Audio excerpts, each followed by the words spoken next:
Hello, everyone. This is Adam Meister, the Bitcoin Meister, the Disrupt Meister. Welcome to This Week in Bitcoin. Whoa. Today is April the 24th, 2020. Yeah, strong hand. Long-term thinking. We're going to talk about that today. Bitcoin is the next Bitcoin. Unconfiscatable. All right. Buy and hold. Golden age of the 2020s. That's what we're in. We're one day closer to an all-time high. We're one day closer to the freaking halving hype. Have conviction, people. We're almost there. Okay, I've got a lot of unique beasts in the house today. Hello, my elite friends. How y'all doing? We got Aleks Svetski coming in. This is the third week in a row we've had an Australian on the show, okay? So really? Even though he's not in Australia, he'll tell us about the disgrace that's going on in Australia. JW Weatherman is in the house at some undisclosed location. And John Vallis, you're in the house, man. What up? Welcome to your debut on the show. You're out in beautiful Canada. Now, so I mentioned the halving. And I'm sure you're all hyping it up. You're all so happy about it, everyone. But Aleks here, oh my, link to below. First of all these dudes are linked to below. Also, Amber is linked to below. That's Aleks will talk about that at some point, what he does in Australia. But his article from Hacker Noon about the halving it's there. It's linked to below. And I'm going to quote from it right now. And the article is what's it called here? More than just money. Hang on a second. What's the name of a beautiful article that talks about how the Bitcoin halving is more than just money. Now, the global norm has become one of more, now, and blind excess with complete disregard to the consequences, cost, ethics, and sustainability of decisions we make today, all which come at the expense of the future. Bitcoin and its hardcore proponents stand almost alone as a pillar of low time preference built on a foundation of scarcity and transparency, in which the future is not so heavily discounted over an easy or cheap presence. Bitcoin is the only thing having, whilst everything else in the world is doubling, tripling, and expanding without regard to its costs. Now, Aleks actually wrote this back in January before we had this complete monetary disaster or whatever, man-made disaster, or blown out of proportion disaster, whatever you want to call it, what's going on right now. He back then, he identified that we're living in a world of things tripling, doubling, quadrupling, but that having Bitcoin is the only thing getting cut in half. What I want to get at here, I think your article almost implied, and correct me if I'm wrong, yep. You think people are going to learn a lesson from the halving, that some people are going to become more responsible and less impulsive. I don't see the world going in that direction at all. I really don't. But I see the people who understand the halving becoming more resolute in understanding and believing in it, and having more conviction in true value, in scarcity. So I said a lot there. Aleks, take it away. Dude, it's like the world's bifurcating. It's like we are, there is only two paths here. One of, like I sort of said in the thing, more with complete disregard to the costs, for the future. Like I put a tweet out the other day saying that, there is no such thing as a free lunch. Somebody always has to pay the bill. Someone, something, or somewhere, sometime is going to pay the bill. Nothing in the universe, comes for free. There's a cost to everything. And I think, what we've deluded ourselves into doing, or into believing as a society, is that we can just create more, with complete, blindness or complete arrogance, thinking that nothing's going to happen, it's all going to be okay, like mañana, or whatever that, what's that stupid saying from Hakuna Matata. Hakuna Matata. That's the one. Thank you. Literally, that's sort of the been the appeal of society, and I think, I mean, there's so many points to touch on here. I think for me, I mean, we've all read and seen, you know, whether it's S2F or the million things that people talk about the halving. Is it priced in? Is it not priced in? And all that sort of crap. And that's all, you know, good and well. And I think, you know, it's stock to flow has also brought quite a bit of, you know, I guess eyeballs to Bitcoin, and it's brought some of these, you know, macro guys in and all that sort of stuff who don't really get Bitcoin, but they pretend like they get Bitcoin because, you know, they want some brownie points. And, you know, I'm not going to say any names here, but I think I might know who you're okay, don't say it. Please don't. Okay. But, you know, so, you know, they start spouting the words, you know, halving and all of this sort of stuff. So that's been great. But for me, what is really profound for me is this divergence. Like, I've always been a contrarian at heart. You know, I've always run in the opposite direction. And for me, and I've said this on podcasts before, is like Bitcoin is the ultimate contrarian position for me. The mass public doesn't believe in it. The blockchainers don't believe in it. Other crypto junkies don't believe in it. The government doesn't believe in it. Nobody does, but it's so fundamentally sound that it's the only thing that actually does make sense. And the people who actually are Bitcoiners who get it, we are on, you know, the most stable footing of all. And it is the ultimate contrarian bet because it's so right and it's so needed and it's so true. It's like this ultimate source of truth. But, you know, everybody else doesn't get it. And you know, this sort of lines up with, you know, why we're so early and all this sort of stuff. But for me, you know, that divergence that Bitcoin represents and the symbolism of a halvening in a world that's gone exponential is just so profound to me. And I think that's for me like the beautiful piece of the halvening. It's just so, you know, incredible that it's, you know, happening now and there's so much buzz and hype around the halving or halvening or whatever the hell we're going to call it. Whilst we've had this, you know, incredible, like they're creating platinum coins worth $1 trillion. Like, it's, you know, I mean, you can't make this up. I mean, you literally, you know, I was watching, like we've got, you know, people running for president who are talking about, I've got hairy legs and I don't know where I am anymore or what planet I'm on anymore. You've got leaders of countries, you know, putting face masks on and covering their eyes instead of their mouth. Like, I swear to God, we're living in a simulation. Nothing makes sense anymore. And Bitcoin's like this one thing that it's true to scarcity, it's true to value, it's true to truth.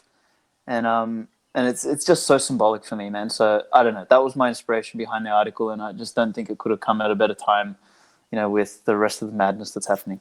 Yeah, you wrote it at the right time. I mean, again, you wrote it before the virus even happened, and you added some comments at the end that tied it into the virus. But man, yeah, it's a good read, people. And another thing you said that I've heard other people say similar. By definition, digital scarcity can only happen once.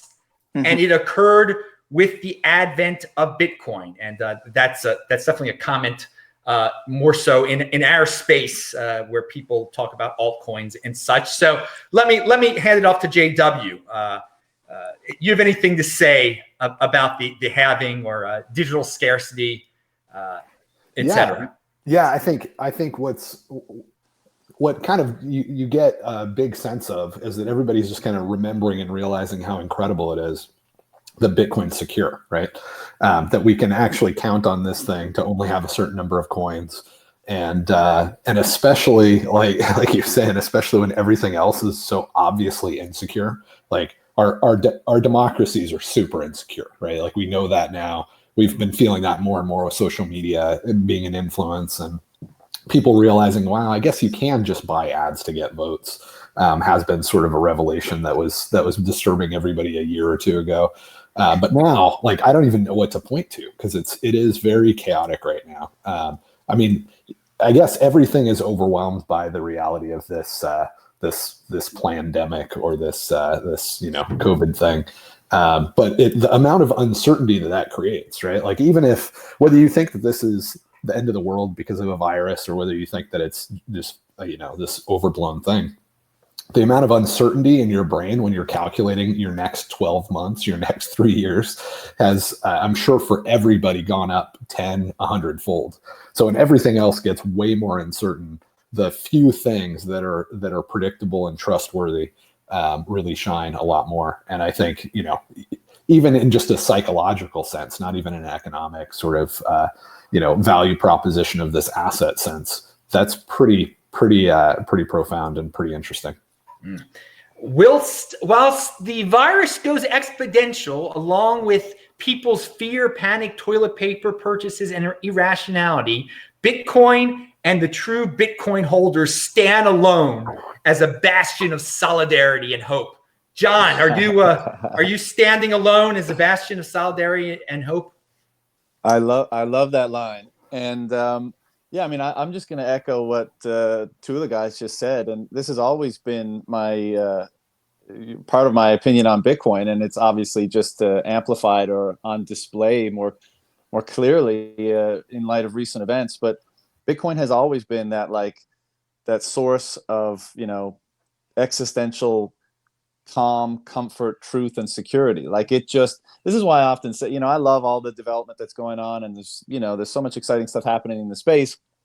But when I'm asked what's the most exciting part about Bitcoin, I give the cliche answer, TikTok next block, because to me, the fact that there's something in the world that we can engage with that is so consistent and so persistent, when everything else is subject to change, surreptitious change that we don't know, but we don't know how things are changing, all this chaos, and you've got this one thing just standing, proudly in the wind that is not influenced by any of it. Obviously, the price changes, but its fundamentals don't. And in a world where truth is a very hard thing to come by, having something like that is just tremendously valuable in a number of different capacities. And I know, that's the rabbit hole, and that's what we all, get goosebumps and accelerated heart rate probably thinking about a lot. But, for me, that's it, just certainty and truth in a world gone mad.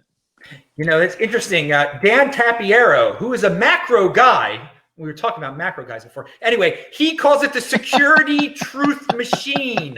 And he's correct about that. Bitcoin is the secure. You're mentioning security and truth. It's the security truth machine.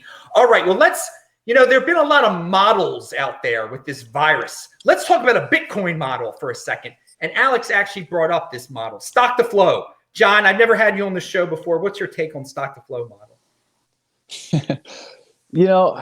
I'm not too fussed one way or the other. Okay. I think honestly, I haven't investigated it much. I think it's cool to look at it. Okay, that's interesting, but I'm not really married to it one way or the other. I don't get involved in the stock to flow model debates. I mean, it's not that relevant to me, to be honest with you. That is I love that answer. Pound that like button. You don't put that thing on a pedestal. There are people out there. Woo! I mean, it is like the Holy Bible to them, for God's sake. But let's hear the other opinions here. JW on stock to flow.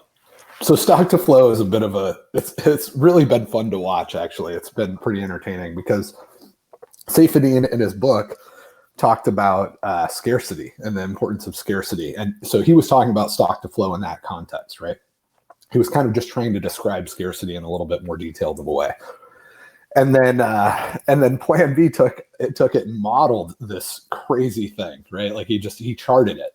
And if you know anything about Austrian economics versus Keynesian economics, the methodological approach, right? The way that we learn about economics, there's a huge division. And if you pick up human action, in the first chapter, it just outlines this division that you can't model, you can't measure, you can't experiment with anything economics related, right? That's the whole Austrian view. And it's correct. So you have Plan B, who's, this glorified TA guy, right? That puts this model together. And one of the most entertaining things I've ever seen is Saifedean trying to interact with that and say, no, I don't believe in this thing.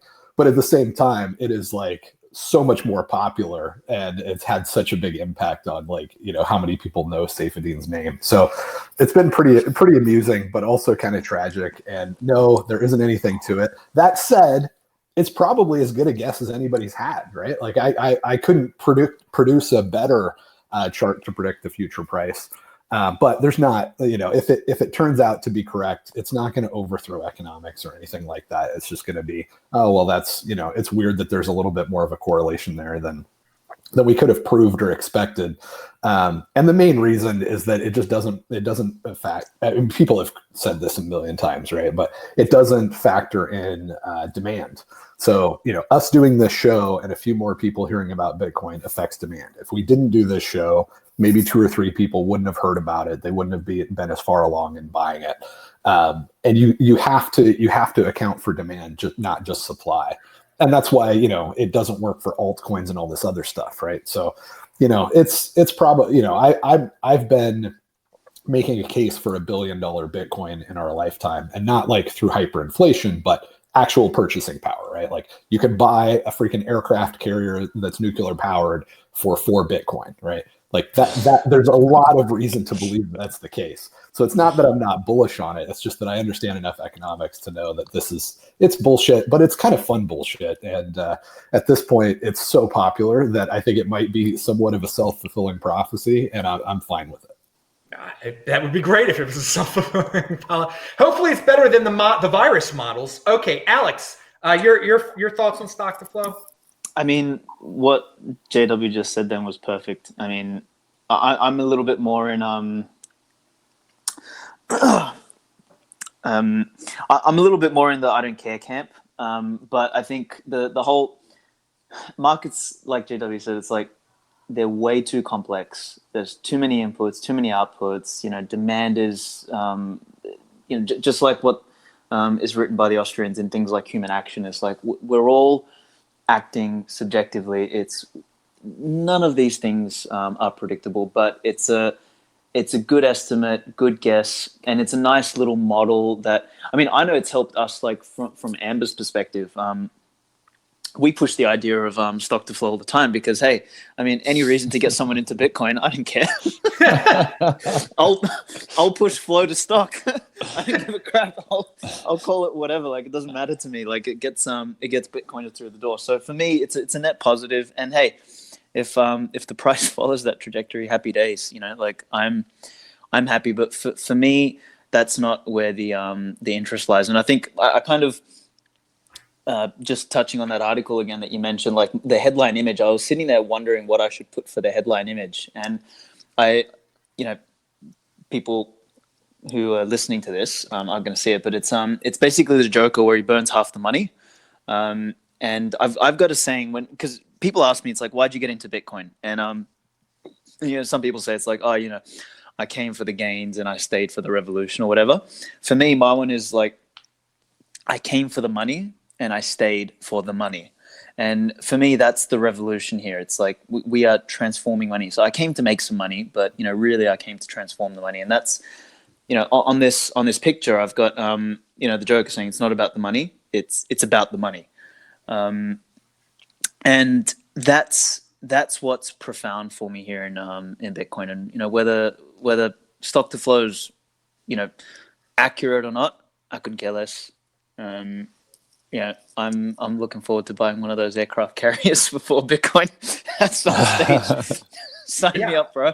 I like the aircraft carrier model there. That's another marketing tool we should put out. Yeah, so stock to flow, it could be a great marketing tool. I think that's a great way of looking at it. And I hope it comes true. I hope but I don't put it up on a pedestal and treat it like the Bible or anything like that. All right, so. Let's move on, John. I was looking at your Twitter feed, and you were talking about gold a little bit, comparing it to Bitcoin. It's always good to bring in these troubling times. There are a lot of people who are saying, "Oh, you see, I'm protected by gold." What's your take on gold and hold? Well, look, to put it simply, and I'll add a few more words on it afterwards. But to put it simply, yeah, you invest in gold right now, you're probably going to make money. You invest in Bitcoin, you're going to make money. and you're going to advance the cause of human freedom more so than anything that anyone in the history of humanity could have ever done. So I'm down for that. If it's just about making money, that's great. Money is a part of freedom. Financial independence is a part of freedom, obviously. But, and the gold bugs are they always preach like, oh, you got to brush up on your history and this and that. It's like, no, I know how it works. Gold is always susceptible to corruption and manipulation and centralization and the requirement of trust. That's all. And that's always why a gold-backed system fails. Now, while it lasts, yeah, it's the best, the best type of system we've had, but we're just in this recurring loop of the same thing happening. And I'm not interested in that, so if there's a better option available, which now I believe there is, then we should be engaging in that wholeheartedly and leaving the fucking thing that's failed us many times before behind. Now, I don't think that's going to happen in this, cycle or right now, because I drew the analogy on a previous podcast before, but it's like newspaper now, right? The three of us, or the four of us, we probably use the internet, Twitter, whatever, to get our news and information, right? We curate it for ourselves. It's instantaneous. It's a far better information gathering experience. Some people still read newspapers because they're resistant to change, because they don't want to learn how to engage in the new mediums, because blah, blah, blah, comfort, all that. So, gold will probably still perform well because a lot of people know it as that security hedge, that inflation hedge, that things are going to hell hedge. And so, there'll probably be demand for it and the price will probably go up. But who cares? Like, I think Bitcoin's price will go up more and you get the revolution to come with it. So, fuck gold. Pow man, like button. All right, JW, any thoughts on gold? Yeah, it's just another scam coin. It does have a history. It wasn't always a scam coin, and it does have some industrial use. But the majority of its value, the majority of its market price, is because its promoters run around and lie about it. And one of the things that they lie about, I mean, everything he just said was like well said, like very, very completely agree, and very articulate way of describing why it's stupid. But all of the promoters don't acknowledge that. And that's not a coincidence, right? There's a reason that the XRP folks don't acknowledge that it's centralized and that, the Ripple company doesn't have any real relationship with the token and all of that sort of stuff, right? There's a reason that the Charlie Lee guys, when they say, Litecoin is silver to gold, and they don't acknowledge the fact that the only reason that silver was used was because gold couldn't be subdivided to small transactions, and that Bitcoin doesn't have that problem, right? So it's the same thing with the gold promoters. They're all liars. If they told the truth, they would say something similar to what you just heard, and nobody would buy it because it would be acknowledged as a flawed, failed solution to our problem. So it's a scam coin like any other scam coin. It doesn't mean it won't have a pump or two left in it. But boomer rocks are dead. People are slowly getting more familiar with economics. I was debating Jeff Deist at the Mises Institute a couple of years ago, and he was saying, gold is great, Bitcoin's nothing. And the only question I had for him, which not very many people got, including him, was how many times have we had a central bank in the United States, right? Do we really want to go back to gold knowing that may buy us a short period of time? But it's of course going to require banking because it's still not subdivisible small enough. So it's going to go into banking. When it goes into banking, it's going to end up in central banking. It's going to be inflated and screwed with. And, I don't really want to ride that wave again of watching everybody losing their savings. So it's stupid. It's dead, but, it may have another pump or two left in it. So if you want to be the guy that's chasing dumb money, right? Because I don't know, XRP might have another bump in it. If you want to play that game and try to predict what the stupidest among us are going to do next with their money, have at it, invest in gold. But if you want to buy something that's actually useful and solves a problem and wait for people to learn, and that's your bet, then you want to go with something like Bitcoin. Very interesting perspective comparing it to XRP, and there who knows, there might be another pump to XRP. That's the gambler's mentality. I mean, that's what we encounter most of the time in this world. The impulsive gambler's mentality. Well, this it's going to happen again. There's going to be a pump. I don't know why, but there'll be a pump, and I'm going to ride it, and I'll be victorious. I'm better than the rest of the people. I'm better at making these predictions. I'm sure you've all seen the meme where it's like, the gold bugs are always decrying the central banking system cartel, all that shit. And then the meme is something like, yeah, but they hold a shit ton of gold. So you're trying to pump their bags? You're just giving them, you're giving them more legitimacy and power, not less. And I think it's a meme from like Inception where Leo is making a weird face with that dude. But I found that one funny when I saw it like a month ago for the first time. Leo and Inception. You'll never know what you're going to hear on this show. All right, Aleks, gold. Any gold? I've got a few points on that. So I mean, I was one of those classic gold bugs back in. I mean, the biggest regret I have in my life, I actually only have one regret really, is that I bought gold, not Bitcoin, in 2011, 2012. And I laughed off Bitcoin in 2012. Really, that's when I first heard about it because I saw Max Kaiser jumping up and down on a couch. Telling people to buy Bitcoin. I was like, what's this joker talking about? And to my everlasting dismay, that was the decision I made at the time. And look, I made money out of gold and silver. Like it pumped in 2011, 2012. Me and my brother made a bucket load of money. Or at the time for what I was 23 years old or whatever I was, or 24. So I thought I was smart, and I never really sort of went back into Bitcoin until 2016. So the arguments that a lot of us Bitcoiners make, are very similar to what the gold bugs have been making for the last 30, 40 years. But the kind of analogy I give to people is, whilst these guys have been building a little raft made of twigs, to sort of sail away from the world that's falling apart, we literally in 10 years have built a rocket ship, and we're already past the moon. We're already at Mars, and these idiots are still building their little raft.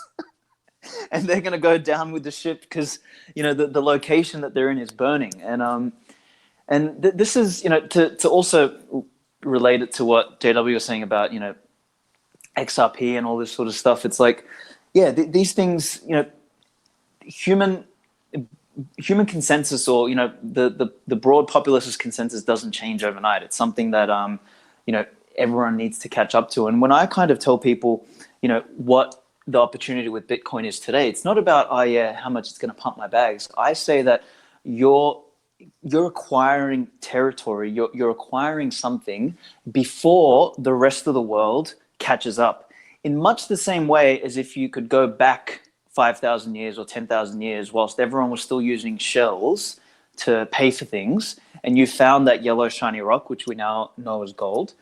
Back then, people would have looked at you like you had three heads if you tried to trade a yellow shiny rock for a chicken. They would have been like, what the hell's wrong with you? Give me the shells, because what the hell am I going to do with this yellow shiny rock? So we're doing the same thing, but in like 100x, fast forward motion here with Bitcoin. We've discovered this thing. We're ahead of the rest of the world.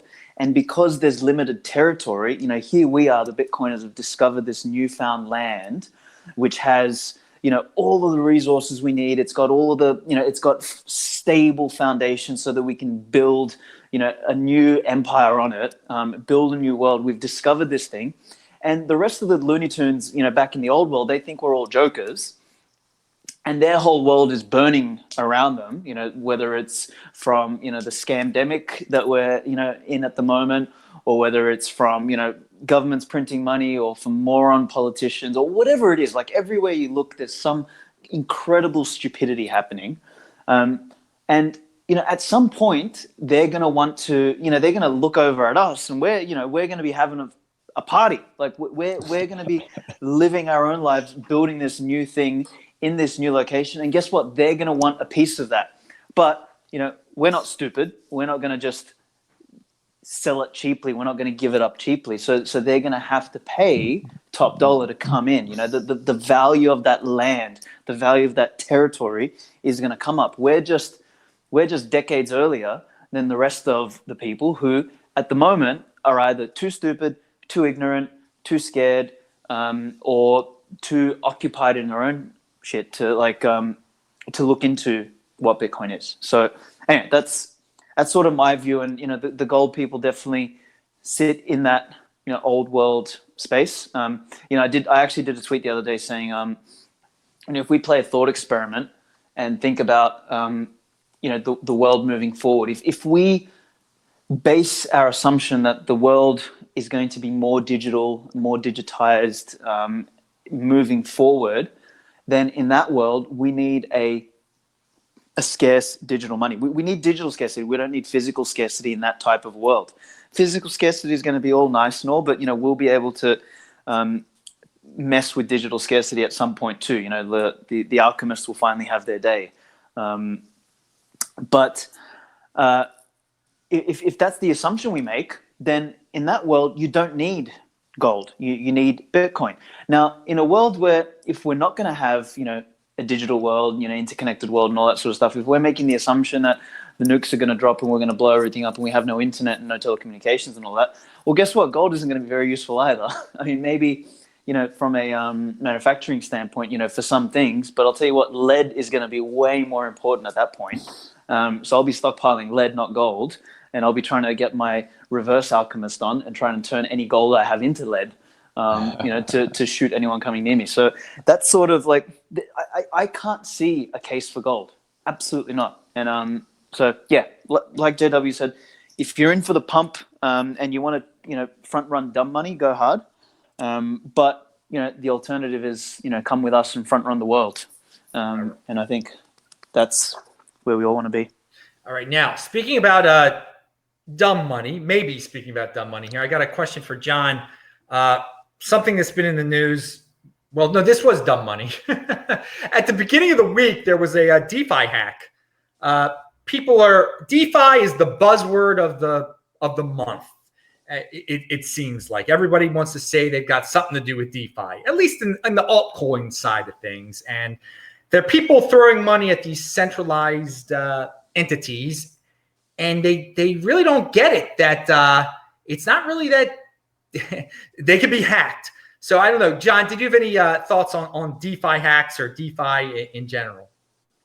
To be honest, I pay so little attention to other things that are going on, like outside of Bitcoin, like unless it's a really big thing. But there's so much going on in Bitcoin. Like I struggle to keep up as it is, with all the good content and the good ideas and the developments and the new apps and there's so much going on. It's so rich. And I just try to focus my time on interacting with those people and those projects. And, I feel a bit sheepish about it because I'm not as able to, comment and critique the other stuff because I don't spend that time on it, which is why I don't, devote much of my time on podcasts or Twitter to like slamming, other projects and that kind of stuff. But, I'm probably not the best one to comment because I don't pay much attention to it. You're like the Amber app, Bitcoin only. Pound that like button. I'm tying it all together. Okay. Well, I'll let JW have every show he's got to say something about Ethereum. So go ahead and talk about Let's do it.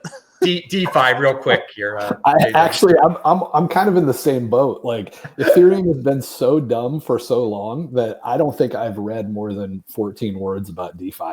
But what I can tell you is that Simplicity, which is actually an attempt to create a smart contracting platform that would allow people to, do all of the nonsense that Ethereum's been pretending to do for years now, where we've all totally lost interest.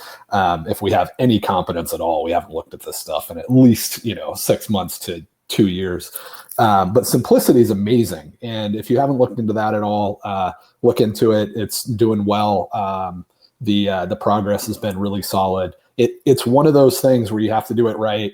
And it takes years for one genius dude to work on it. There's no other way to get to this point. You can't, there's some problems that are so hard that you can't have 15 people do it and it's 15 times faster. This is one of those problems, but the dude that's doing it has been doing great, and progress has been made. And I think we are going to see all of those promises fulfilled in an actual secure and in reality, right? In the next couple of years. So check out Simplicity. Wow, I didn't see that one coming. Okay, now did you guys read that Bloomberg report that I sent out? Did anybody look at that? Yep. Who said yes? I did. Yeah. I read it. that reminds me of Rush Hour when Dana gets kicked in the face. He's like, who hit me? Which one of y'all hit me? All right, it was John who said yes then. Yes. Good. It was. All right. So I asked John, and we'll start from there because I found the report to be quite interesting in that it started to talk about Libra and the central bank coins and what was the other? And private bank coins like J.P. Morgan. And I wonder, and I was a little surprised that Bloomberg hasn't been known to be the biggest, that organization at least, the biggest Bitcoin fans in the world, but they seem to be quite bullish there. But at the same time, they were bringing up these more centralized mainstream altcoins, whatever you want to call them. I think it's a little bit of a light into the future, how Bitcoin might be picked up by some of the normies out there. If Bloomberg's excited by Libra, and a lot of people are excited by, Libra came back this week. Everyone's happy that it's going to happen again. So I said a lot. What was your take on the report there, John? For me, the report was a big fat nothing burger, but then I put my normie perspective on, and I think, okay, this is going out to, Bloomberg obviously has a massive reach, traditional investing world. And, they talked about what you just mentioned. And then they also were like, Bitcoin is becoming more attractive because of the decrease in its relative volatility, basically because there's been so much volatility in the legacy markets over the last couple months.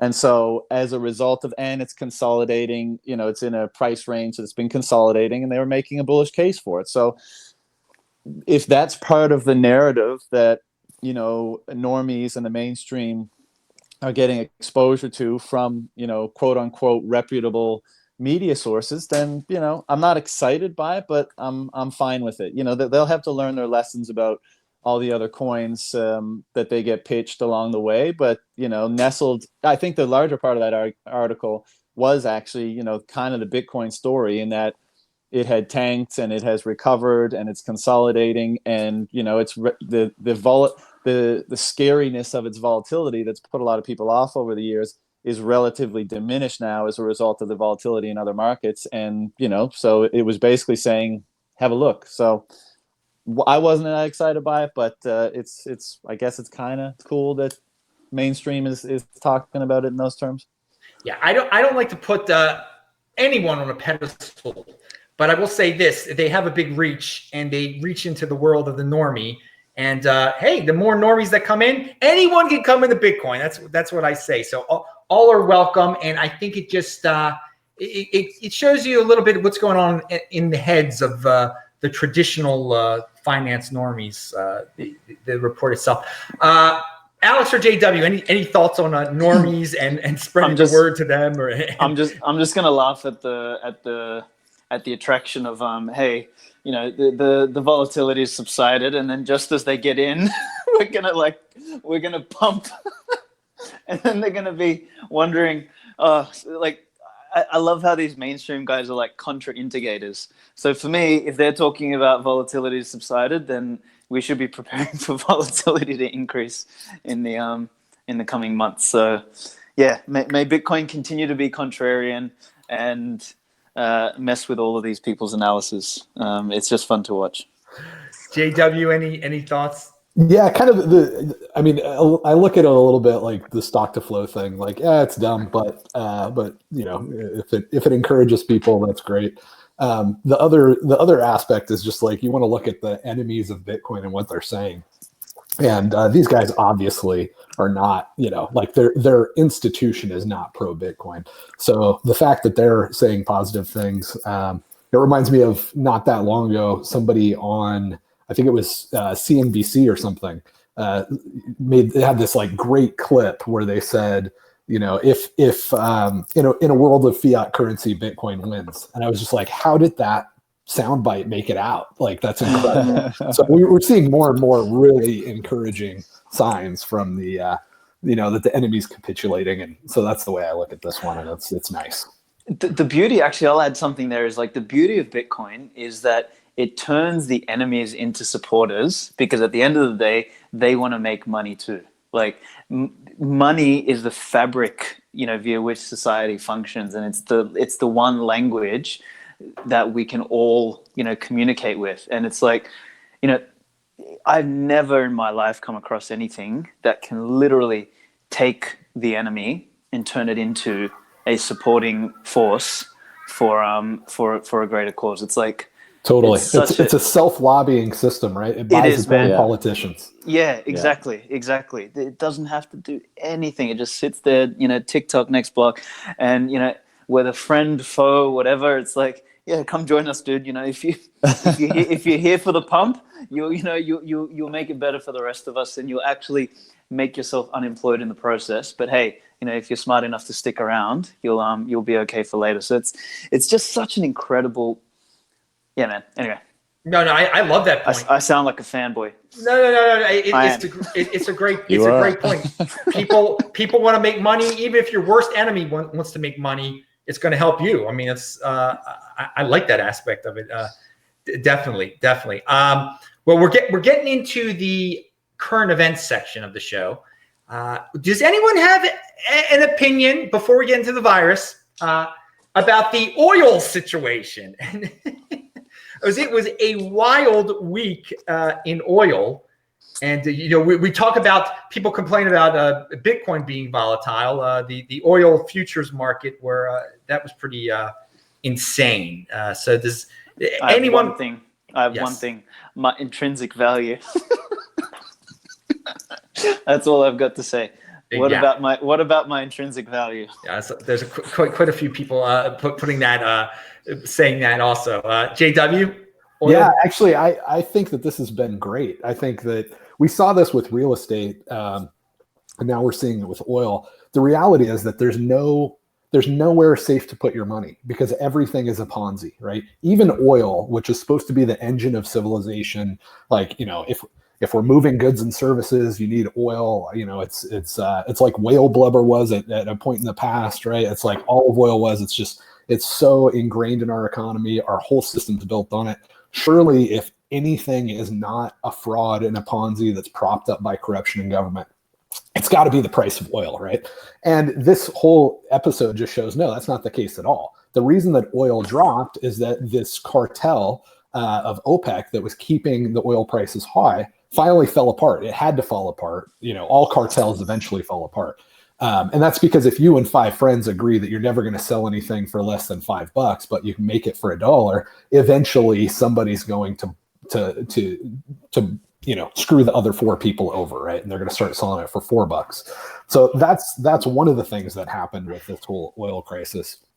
It's the same thing with real estate. We saw that in 2008 where real estate, if there's one thing that's safe and secure, it's real estate. It goes up constantly. And it turns out really the reason that it was going up was government corruption. You're giving a ton of money to people that can't afford to live in these houses. It's literally a Ponzi scheme where the only reason these things have value is you're counting on more people coming in, right? That we're gonna continually pull more people into the Ponzi, and more people that can't afford this house is going to buy this house, and eventually that collapsed. So I think from that standpoint, it's like we were talking about in the beginning. The fact that Bitcoin is like fixed supply, it's secure, nobody can screw with it. It's not practical to build a fraud on top of it. You can't even short it without just getting destroyed if a bunch of people get excited about it. And the fact that there's no question that the reason that it has the price it has right now is because people, like, just kind of grassroots folks see the value in it and they're buying it, which makes it way more stable than anything else, right? It's a true market price. And if anything, it's suppressed with all of the FUD and all of the nonsense and all of the global system of central bank slavery that is very much opposed to it and controls the media and controls a lot of other institutions. So it's not only like better than real estate in a free market, it's better than real estate. It's not only better than real estate in this frothy, corrupt system, right? It's better than real estate if it was a free market because it's not pumped up by the fraudsters and the con men. It's actually suppressed. So it is like concrete. I mean, it is cement. The price is very suppressed. So it's the only place that you could even possibly think of having a decent expectation of strong returns. And I think oil was one of those things that people look to, and it's just beautiful to see that came out just as hard as real estate in 2008. Bitcoin is my stable coin. I just wanted to add that in there. All right, John, any oil thoughts? Well, just two. One is like, as we say, not your keys, not your coin. I mean, the whole a big part of not the reason, but one of the factors in what happened with oil recently is people couldn't even take possession. So what's the value of an asset if that's the case? If possessing it is so difficult, I guess. But I agree with what the guy said. It's everything in the global financial and economic system, or so many things are so manipulated, and there's so much intervention that it just causes so many perversions and imbalances everywhere. And so when things reach, the point where they're at now, where the kind of the top is kind of spinning out of control, like it's like whack-a-mole, right? You hit one down and two pop up. You hit those two down, another one pops up over there. I mean, it's just that constant attempt to shore up all these holes by centralized intervention. And as we all know, that can you can get away with that for a time, but it reaches a point where it breaks down, and that approach no longer works. And I think we're probably in the midst of that or nearing that now, and that's where we're at. All right. Yeah, I'm gonna just extend on that just for 2 secs. I was gonna say I just love how you take something which we all like. I mean, all jokes and everything aside, the intrinsic value stuff and all that. Like, oil is valuable. Like it's like and you can say that based on the assumption that energy is valuable, because energy is what we use to drive the world. But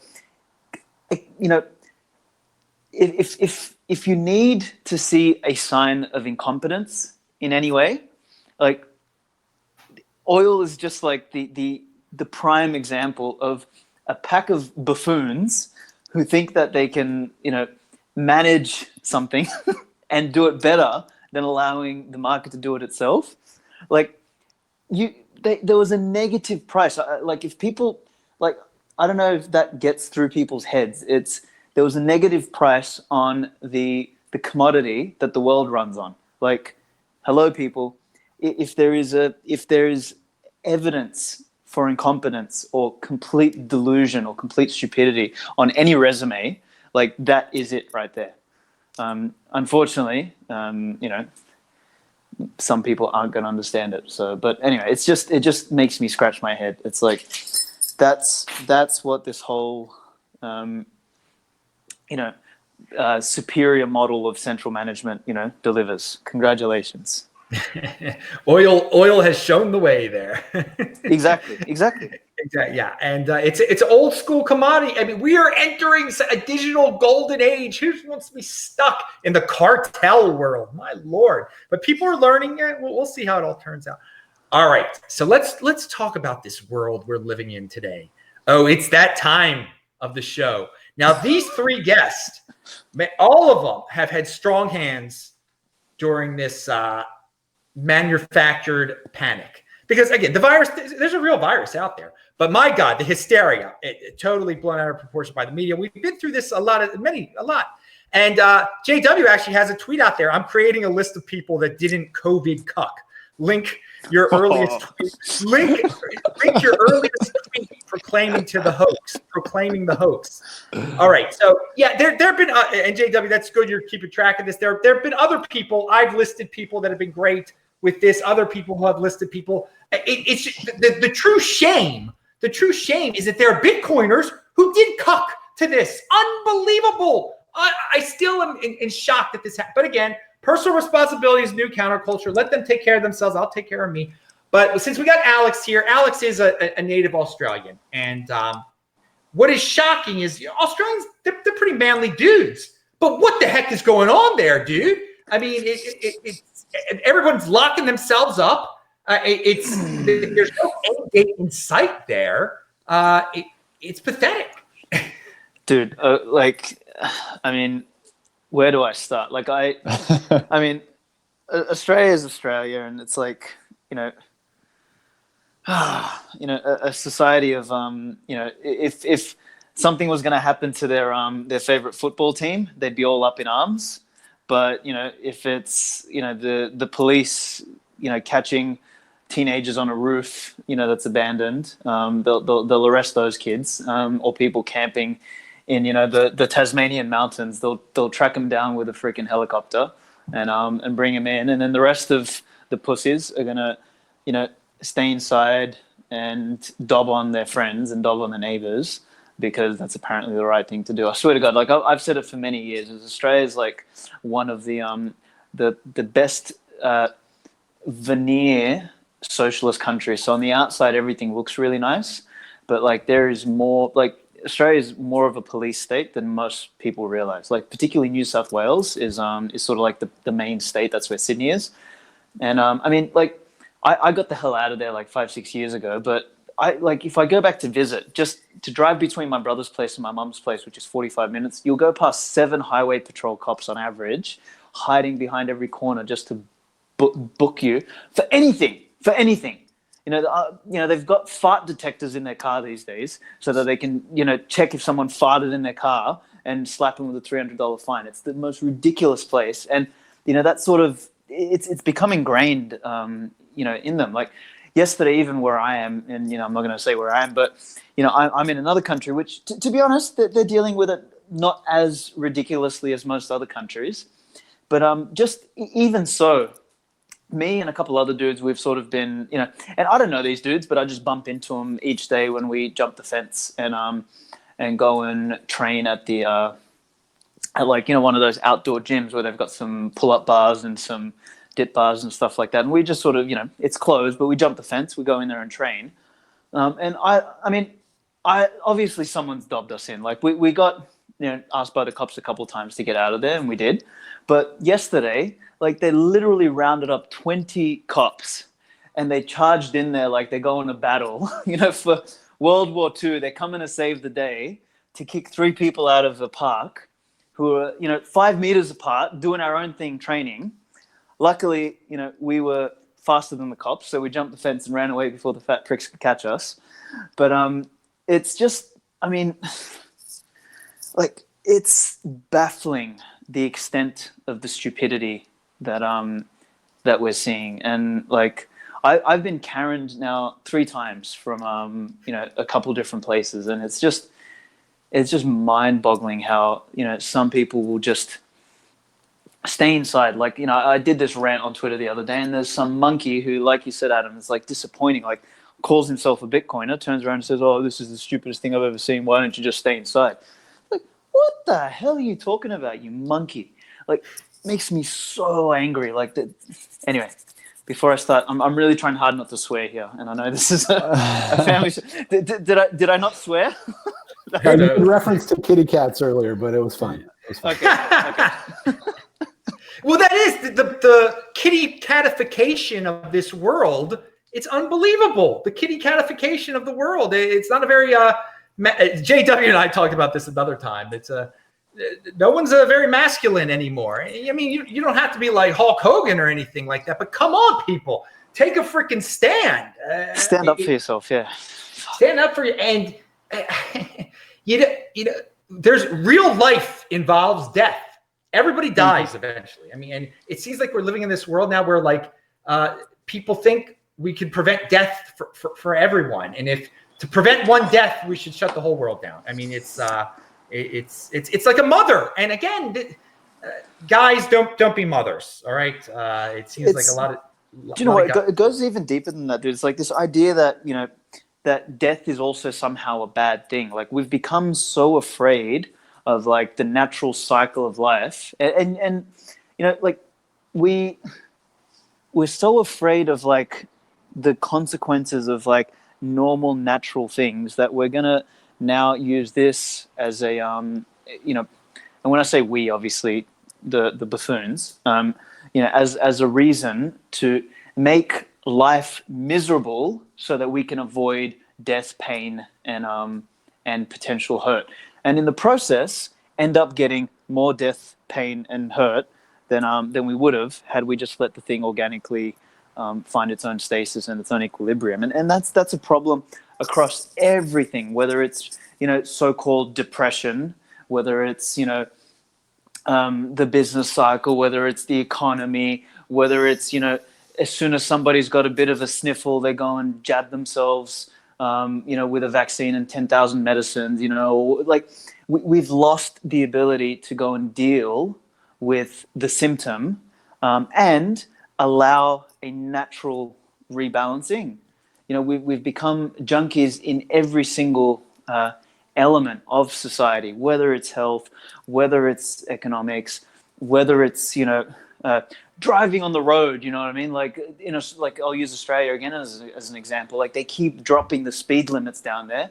Like at some point in time, it's going to be faster to walk, between places in Sydney than it is to drive, because you can't drive anywhere. Like this all for the name of safety and avoidance of herd and all this sort of stuff. That's not how things function. And it's really funny that the anecdote I saw, like that idiot Vitalik talking about one of the problems of that we should solve now, like right in the middle of the COVID scamdemic. He's like talking about one of the problems we should solve right now as a society is helping people we should defeat aging. It's like, just shut up, man. Just shut up. Like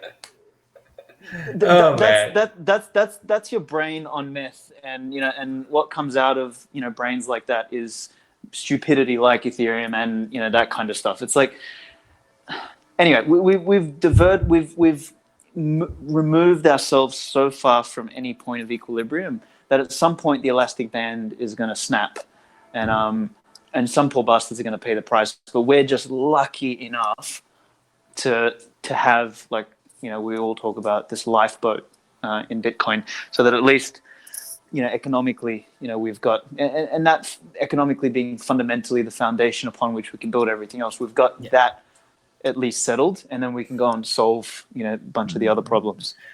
I think it's a very important point you're making about that. We have this, the Bitcoiners have an economic foundation, and that foundation, that's a key word there, because let's just say you're living in some Western country, you're living the good life, and all of a sudden they say, well, now in order to travel and you're in this country because of this panic, you got to get this vaccine.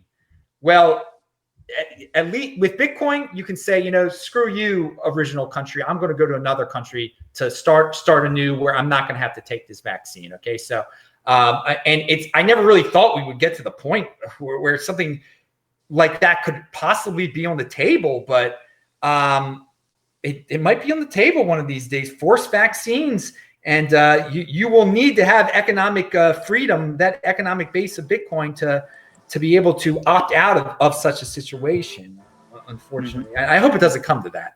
Now, John, your thoughts on this, just what we've been talking about, the current events virus.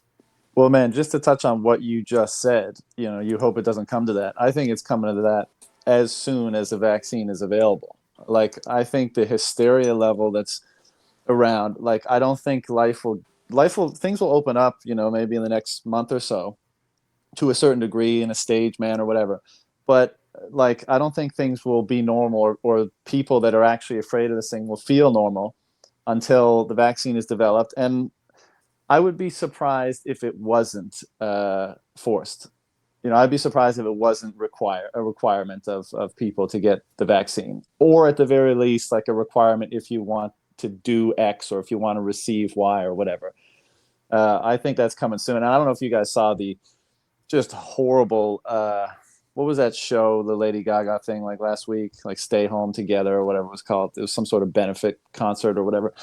And Gates got up there, and him and Melinda were talking about, like, we're really working hard on this, and we just need to make sure that everybody in the world gets this as soon as it's developed. And it's just disgusting. I find it disgusting. And but to the whole thing in general, like Aleks said, where do you start? One, yes, I'm extremely disappointed that people allow themselves to be so overcome with fear so easily, with so little data. The guy comes up on the news and says, there's a new virus, and everyone goes, oh my God, sure, whatever you want.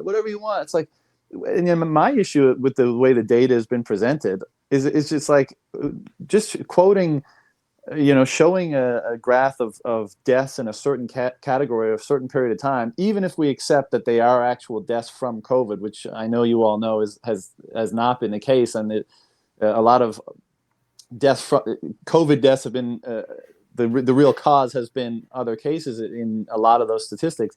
But how do I know if 10,000 people dying in January of a virus is like a big deal? Because most people don't have context for deaths in other categories, whether they be infectious diseases or whatever.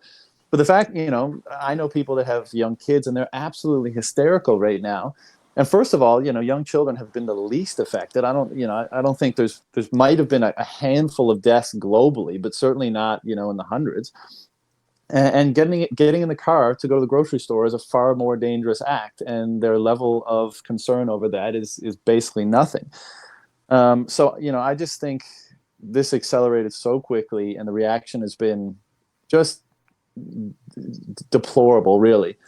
And we talk about in Bitcoin a lot of time freedom, right? This is why we're in this game, is because Bitcoin is an avenue to establish freedom for humanity, and we criticize the people that are going along with all this stuff, whether it's believing, the propaganda, or whether it's just, adhering to the rules or whatever. And we say, like, those people don't care about freedom. I actually don't think that's the case. I think it's much worse in that they think this is freedom. And that's why there's not as much motivation for them to resist or to, quote unquote, fight back in whatever kind of way, that not necessarily, fighting, but you know what I'm saying, like to push back in any way, because they don't think this isn't freedom. They think this is just what freedom looks like. And I think us as Bitcoiners obviously disagree with that. As far as people in the space, we're all on our own individual journeys, and just because we're into Bitcoin doesn't mean we're all going to agree on every little thing. I get that. But I was surprised by, certain prominent people literally advocating for draconian measures, using that word, and perhaps not knowing, what that word fully means, or maybe they do. It was crazy to me. And like, if we just succinctly, bring it back to one of the kind of founding ethos of this community, this phenomenon, is don't trust, verify. And like, I think a lot of us, in the absence of trust, we kind of reserve judgment. Like, I don't know the true nature of this virus. I don't have the data to put it in the proper context of other infectious diseases and viruses and the flu and all that kind of stuff. So I don't know exactly where to place it in my own internal scale of judgment on these things. So I'm gonna like kind of step back from it and just kind of observe and not draw conclusions and not, jump to reactions. And that's part of the reason why I'm resistant to all the actions that governments have taken to address it, because they're treating all that data as, as gospel, as true, as, and extrapolating it in, as we know now, a variety of erroneous ways. But, other people seem to have the approach, don't trust, verify, unless you can't verify, and then trust. And for me, that just, that doesn't make any sense. I mean, why would we trust these institutions, which are distrust for some of them? And let's say, your distrust for central banking was what got you into this in the first place. Government, central banking, whatever. Why is there a distrust there? But in another category, by effectively the same people, such a strong trust that you're willing to, without any resistance or friction at all, give up your freedoms. And I asked on Twitter the other day, like, I think an important question for people to ask themselves is, what, in light of recent events, what are your inalienable rights? We walk around every day and we think, oh, free speech, right to congregate and this and that, whatever. But what are they now in the context of when so many of those things, if there's a virus, if there's a good reason, they can be taken away. So, what actually are the things that can't be taken away? What are your, real, true right? And I think unfortunately the answer might be maybe none. Maybe there'll always be a reason to take every single one of them away if the reason is if enough people are convinced that the reason is just. And so it's been a weird thing. I don't like how it's been handled. I don't like where things are going. I think all those people that were fear mongering are going to have blood on their hands, really, ultimately. And I guess I could go on, but that's my well, I really like your point about that. Some people think this is freedom. They think freedom is your mayor commanding you to wear a mask at all times and to stay inside and to do this. They think that's what freedom is. We have different definitions of freedom. Is I think what it boils down to on a certain level. And JW, your thoughts? Yeah, I mean, I agree with everything you guys have said. I'm just trying to think of how to be a little bit more encouraging. Because usually I have to do what you guys just did. I have to give bad news for 15 minutes and then I don't get to say anything encouraging and put it in a better light. So I appreciate that you guys are already there, and now I can say something that I think is actually positive. A couple things. One is, if you check out my Twitter profile, I'm not just trying to plug my Twitter account. I want to get this out. I just pinned it to my profile. So if you go to @JWWeatherman_, you can find it. But there's this great 1 hour conversation with some ER doctors in Bakersfield, California. And these guys set up a COVID testing center, so they have their own data, and they go through and explain that this is not anything worse than normal flu season. So that debate is dead. They can't maintain this narrative. They can't keep the fear up. The other thing is that, I do think that we've been propagandized to where we look at places like Australia and we think that's where the manly men are. And that's not true at all, right? Like that's cuck central, right? Like there's probably where else is gun control worse than Australia? Dude, it is cuck central. It is cuck central. You're 100% right. That's why I got the hell out of there. Yeah, it's part of the empire, right? And the United States is part of that empire. And we're all a bunch of, like Adam has done a good job pointing out, we're all a bunch of effeminate people, in an effeminate culture. And we look around to try to I seem manly, right? Like we all of us seem manly in this culture, but you drop us off in the hills of Afghanistan and we're a bunch of homosexuals, right? Like we have there's people out there. There's billions of people out there. And if those people get pneumonia or their family member gets pneumonia, they just die. There's a bunch of badasses out there that make us look really, really pathetic. So I guess what I'm trying to say is, yes, it's really bad. And yes, we are all cucks. And it is far more disturbing. Like the surveillance state stuff, not even necessary, right? Everybody in my neighborhood turned into a total agent of the government 100%. in 48 hours, and all they had to do was get a little bit scared, right? Like the all of the stuff that we're worried about with the surveillance technology, completely unnecessary. All you have to do is scare people, and the system, it is a turnkey totalitarian state. But the good news is the empire doesn't work. We can't even win in Afghanistan, right? We can't go to those hills and deal with those people with RPGs. How many empires have fallen with those rednecks out there, to relate it to American terminology? They all fall when they try to mess with people that actually had to grow up hard.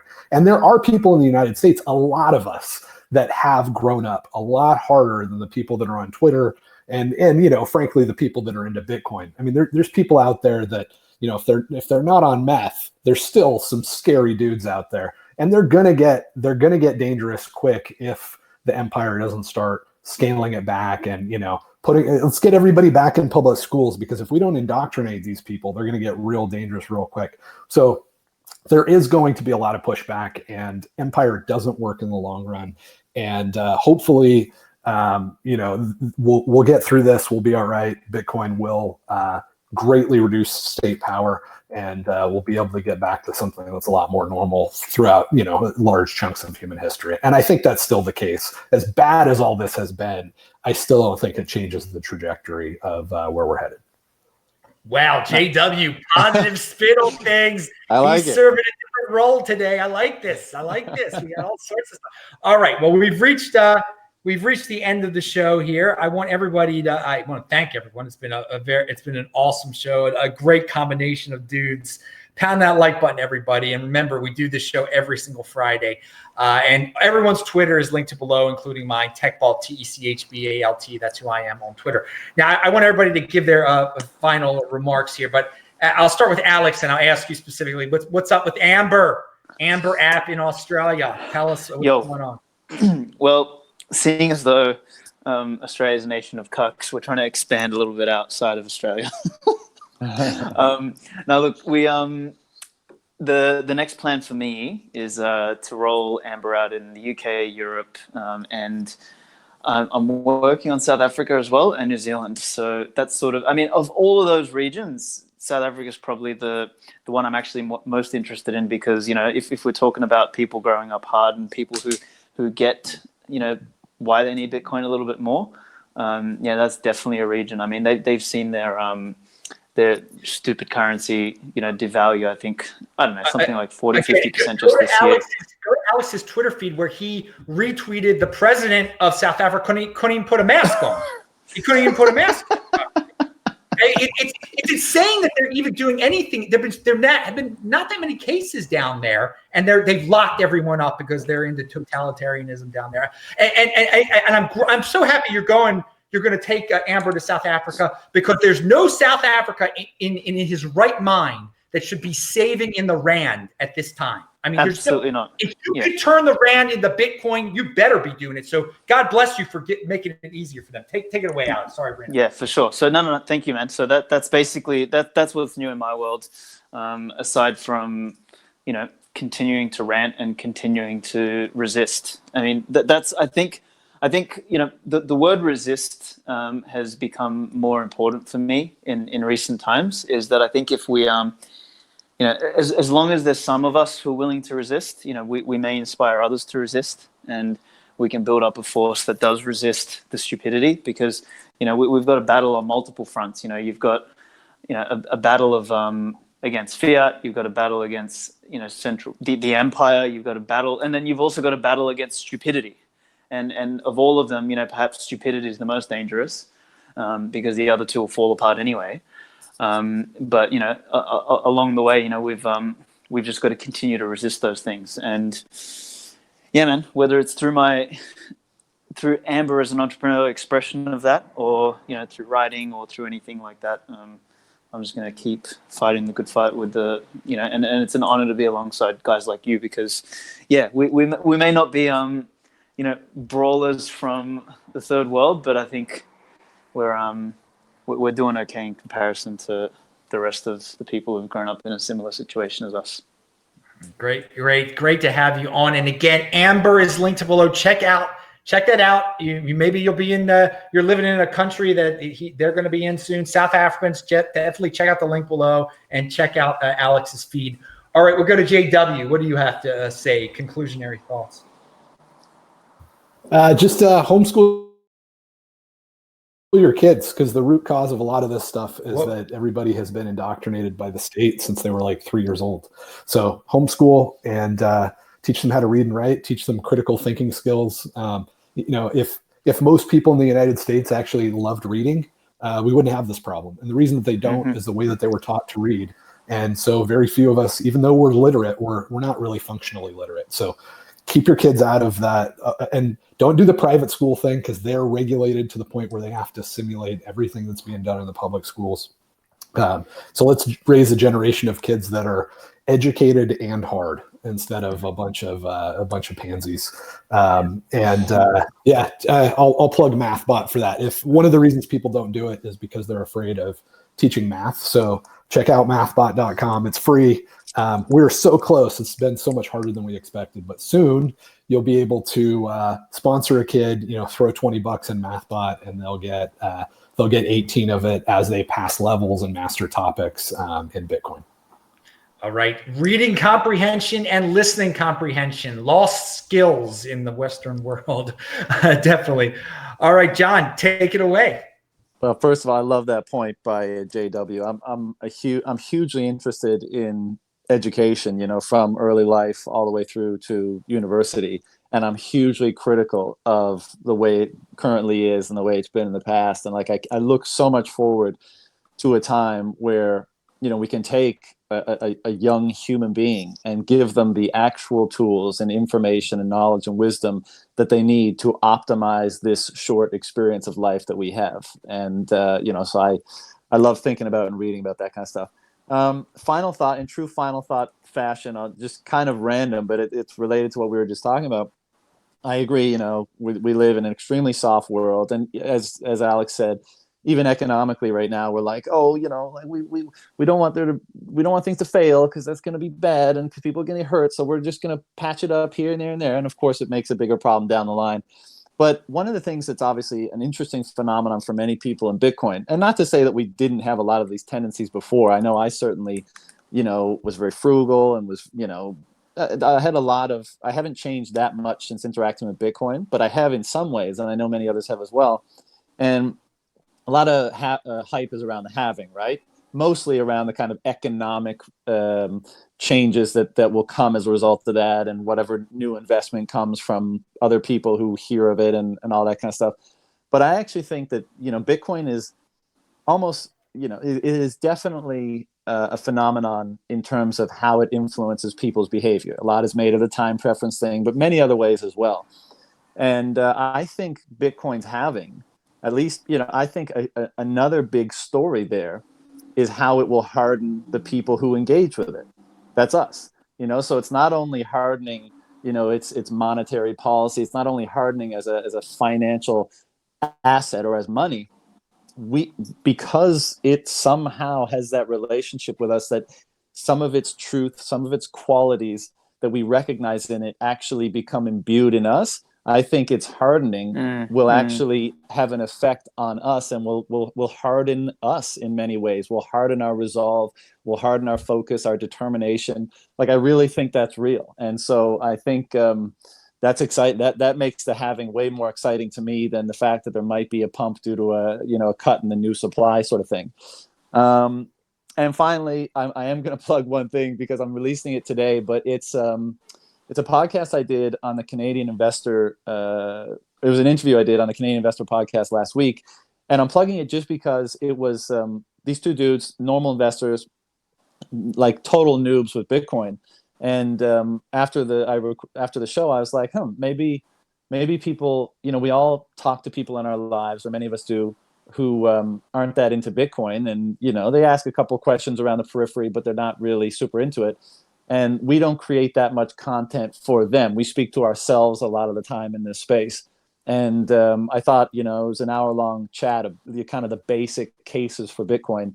And so I'm going to be putting that out today. And if anybody out there has that person in their life where, you know, coming from a traditional investment perspective, they kind of want to try to seed them without going, you know, full Bitcoin on them too quickly, it might be an interesting resource. So that's I'll publish that right off after we get off the call. And thank you, Adam. This has been super fun. Yeah, awesome. Thank you much. And I like that hardening comparison there. Very, very good point. We're becoming we're becoming tougher here. And meanwhile, we're talking about the halving. I just checked Twitter out, and Congress pass UBI is trending. That's that hashtag is trending. So we're in two different worlds here. The masses are in social media. Congress pass UBI. That's what they're demanding. So yeah, as we said at the beginning of the show, everything's multiplying. Bitcoin's getting cut in half. So I like to be in the Bitcoin overlay. So guest, thank you so much. It has been a freaking awesome show. Everybody, we do this show every Friday, This Week in Bitcoin. I do a new show here every single day. So I'll be back Saturday night. Shabbat Shalom, everyone. I'm Adam Meister, the Bitcoin Meister, the Disrupt Meister. Subscribe to the channel. Follow me on Twitter. Thanks again, guys. And see you tomorrow night, dudes. Thanks.